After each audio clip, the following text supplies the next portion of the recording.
So this evening, I'll be sharing about effective strategies in teaching multi or multi-grade or multi and multi-level classes.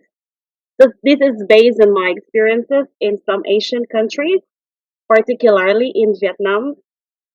And in this session, I'll go deeper in some of the questions and some of the problems that people are experiencing, especially ALT or foreign teachers. So these are the topics that I'll be sharing, and it will be uh, segregated into four. So the first one, I'll be sharing to you the definitions of a multi-grade or multi-level classroom, and why do we have multi-grade or multi-level classes. The importance of a multi-grade classroom, activities for a multi-grade or multi-level classroom, and strategies in teaching multi-grade or multi-level classroom. Start with what is a multi-grade or multi-level classroom?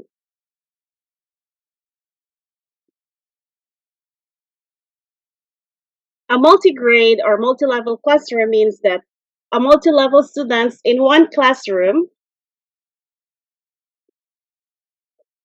taken care by one teacher with 1 to 3 teaching assistants. So there could be 2 or 3 assistants inside the classroom, but then the levels of the students could be 7 or 8 levels. So it could be from grade 5 to grade 12. So according to Brett Murphy, in her article on the influence of a multi-grade teaching on students' academic achievements, multi-grade classes are formed as a result of economic necessities. So this was very common, especially during the pandemic, and until today, some schools are practicing this one. I'm not sure in Japan if you have this one, but in some Asian countries we have this, especially with, if you're familiar with ACE, the Accelerated Christian Education Curriculum, they're doing this multi-grade classes. So they have this one site, like one big room, where all the students are together, they're learning together, and then they have only like 3 to 4 teachers inside. So this is very effective, and later I will share what can we get if we have this type of classroom. So first, not only that it saves you from paying teachers, at the same time, there's a chance that you can socialize with different levels of students if you're one of the students in this classroom. And the importance of this is, number one, values time. Second, the right money that you're paying. It might be, later you could say that it's really good enough, and high socialization. So when we say values times, inside this multi-graded classroom, the management plays an important role. So it means that the teacher and the assistant teachers should work together as a team. So they have this management, and it's important that you manage your time. Time is the main benefit, as a teacher is able to manage different students in a day. It's not like you're teaching in the university or in a secondary school or a high school schools where you have 50 students in one class. Here you have several students of different levels. Number two, the monetary value. For a business, a multi-grade class or level can save not only time but money. There will only be one classroom filled with multiple learners and few teachers. Also, high socialization. When we say high socialization, students inside a multi-grade classroom will enjoy socialization not only with their grade level, but with younger or older students themselves. So it means that a 5-year-old would have a chance talking to a 9-year-old. A 12-year-old will have a chance of talking to people older than him or younger than him. Now, how should we teach a multi-grade classroom? First, it is advised that we should check the emotional stability of each kids. So you have to know their needs. Number two, you have to follow the hourly schedule of activities. Every day, there is an assigned activities for these kids. So as a teacher or an ALT, you have to follow that. And you have to encourage also teamwork among students while teacher or teaching assistant supervise. And when you give your praise to the students, you have to praise them generously. So it means that when you praise them, you just don't say good job. Okay, so you can say good job. You can do more later. Keep going. Okay, or other words that would encourage them, that would boost their emotional situation, so that in the future they will be encouraged to do more. And at the same time, they could be an example to others hearing your praise for these students. Number five, you have to celebrate simple achievements. So it means that if a 5 year old has done something good, you have to praise that 5 year old in front of everybody. Okay. And then you could give that 5 year old maybe a piece of candy, one candy, or you could give everyone candies and you would tell everyone, like, oh, we have to celebrate because Shara has done something good today. So we have to celebrate simple achievements, not only big ones, but simple ones. And then model the right behavior. If you're an ALT, it is necessary that you model the right behavior. If you want your students to say good morning every day, then you have to start doing that. If you want them to be loving, then you should give appreciative words, good words, kind words every day. And avoid punishment. We love punishing kids, but in this classroom, words matter. It means that when you give your rules, they know it. It is already there. Like it's an SOP. Every day you have to remind them what's our classroom rule, what are the things that we cannot do, what are the things that we can do. So through this, you can avoid punishing them. Why? Punishment in this generation is already a hard thing to accept. Now, some activities that we can do in multi-grade classrooms. Number one, we can do role playing. Okay, so it is possible as we have different levels of students. So if you want to have let's say, a celebration, the celebration could be a Christmas.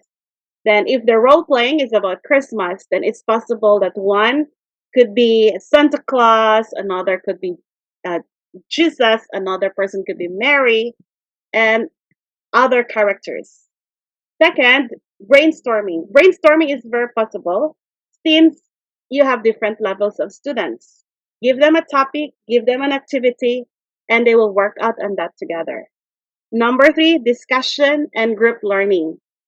Since they are inside a multi-grade classroom, they can discuss. The older ones could be assigned with the younger ones, and then you can group them because there are many of them inside. And there's a chance that the younger ones could learn better with the bigger ones. And sometimes the bigger ones would say, oh, I learned something from you, even though the child is just 8 years old.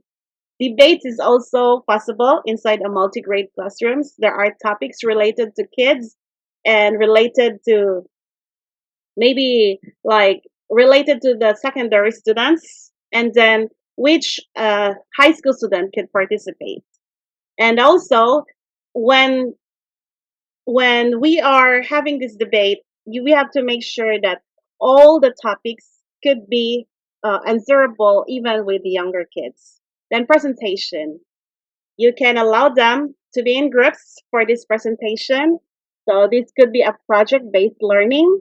It's where they could learn together as a team based on the project that you are giving them. So the presentation could be project-based learning. So what are the strategies in teaching a multi-grade classroom? As an ALT or a foreign teacher, you should plan the lessons suitable for each learner. So it means that your lesson for grade 1 could not be the same as for grade 11. But then, let's say the topic is about unity. So there could be a lesson that you can prepare for a grade 5, which could be used by a grade 1 and also by a grade 12. So there should be suitable lesson for each level, though they are in one classroom. But still, they're doing the things together, which will lead them to one topic that is assigned for that week, probably, which is unity. Second, flexibility with activities. You should be flexible with your activities, that all of them could join together as they are in one classroom. So it means that there is a chance that they want to be able to adapt directly, because probably the activity is for higher levels. So it should be a flexible activities that all of them could join together. Number three, you have to maintain rules from alpha and omega of the school year. It means from the beginning until the end, your rules won't change, because that's the only way you can preserve them, you can allow them to obey you or to follow you. Now, how do we plan the lesson for each learner, since they are of different types? And we know, even research says in the past, that there are 4 types of learners. We have the visual learners. So these visual learners, they learn through seeing pictures, okay? Through reading and seeing pictures. They understand and they remember things by sight. So if you are using picture, you show that to them, then it will be easier for them to learn from you. Okay, so it's necessary that you know each of your learner, like not only their names, not only their birthday, but also their types of learning. So meaning their learning style. Secondly, there is this auditory learners. So a student could learn effectively by listening. So they would prefer listening to a lecture over reading a textbook, or hearing the instructions for a project instead of figuring it out hands-on. So you might wonder why there are a lot of students who really got their listening activity, like there's no mistakes. It's perfect. They could ace that because they are auditory learners. Thirdly, kinesthetic learner. So a student learner performs physical activity to learn something. Inside a classroom, not all your activities are for auditory learners. It's not also for visual learners. You have to consider those who are kinesthetic learners, okay? Because they can actively participate instead of just learning through listening or through watching the demo that you're giving them. Lastly, we have these reading and writing learners. So these learners find writing, reading articles, or taking notes to be most helpful when learning. So if you give them an IELTS test, you know for sure that they could do well in these different aspects. Okay, so it's a standardized test. So if it's more on the reading and writing, probably those who are good with reading and writing could really pass the test. Now, allow flexibility of activities. Why? As educators, we need to respond to different learner abilities, needs, and interests. So if you're flexible, you might find that students are unable to follow exactly what you're trying to teach them, as it is not suited to their specific needs. So if you are inflexible, okay, that's why you need to be flexible. It's just like, when you go and do some yoga, if you're not flexible, you don't have a flexible body, you will have a hard time. The teacher should be flexible. So why there should be flexibility? Flexible learning spaces can help educators adapt to whatever life throws their way. So inside the classroom, you will experience different problems. And through this, it could minimize disruptions if you're flexible. Okay, disruptions from students and other teachers. And this includes your ALTs. Now, adaptive learning spaces can support changing layouts and class size as well. So it might be difficult at first to adapt on this flexibility because we have our own rules. We've learned through life for several years, we're doing the same things, and we don't want to change. But if you love your students, you have to do that. Okay, now why maintain rules from the beginning until the end of the school year? Since there is these rules that you need to follow, it is important that you have to maintain. Why? Teachers should maintain class routines and student expectations for classwork and behaviors. If your students know you, know your technique, know your style, and other things that you're doing in the class, the classroom rules, the procedures that you're giving them, it will be easier for them to follow you. And it would lead them to a clear understanding, and it would help them to really do the things that you want them to do as it is appropriate for you probably and for the ALT. So if one of your students could violate the rules inside the classroom, for example, because you've changed one of the rules, then whom do you think the mistake should be? Should it be for the students or for you? Okay, that's why we have to maintain rules. If we say speak English from the beginning to the end of the school year, you should adapt that inside the class. No Japanese inside the classroom, for example. Okay, so if you want an English speaking classroom, then if you say only English should be spoken inside the class, then you have to be firm and do that until the end of the school year. So in conclusion, as an ALT or as a foreign teacher, we need to be extra flexible with the way we deal with our students. We need to adapt multiple teaching strategies because not all students, as I mentioned, or learners earlier, are in the same race.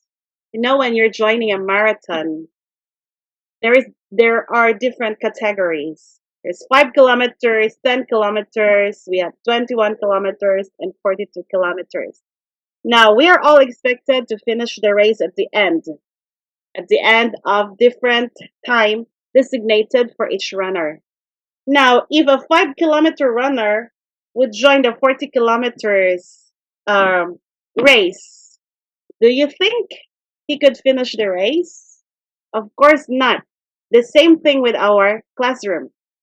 That's why we need to adapt multiple teaching strategies as we have 4 different types of learners. In the current types of learners that I've read recently, one of the researchers mentioned that instead of 5, there are already 7. But let's stick to the 4 that we have known for so long, and let's try to develop. Okay, let's try to develop lessons that is suitable for our learners. Another thing in this journey of a multi-grade classroom, we need to have more patience because we're not dealing with one level only. We're dealing with different levels of students. And lastly, we need to compliment generously. I mentioned generously because not all people would love compliments, let's say, and some people are greedy of compliments. Okay, and others they would just say, it's fine. I don't really care about that. That's why you need to practice that giving compliments generously. Okay, that would make them feel good as you're building their emotional stability. And of course, when you give your punishment, it's given. Wherever we go, we are being punished for doing wrong things. But as much as you can, avoid punishment. As at the beginning of the school year, you have laid down to them already the rules. Okay, you can remind them instead of punishing them. In some Asian countries, they shout at kids or students. We should avoid doing that thing. Okay, so that's the end of my presentation. So if you have any questions, feel free to let me know. And thank you for listening.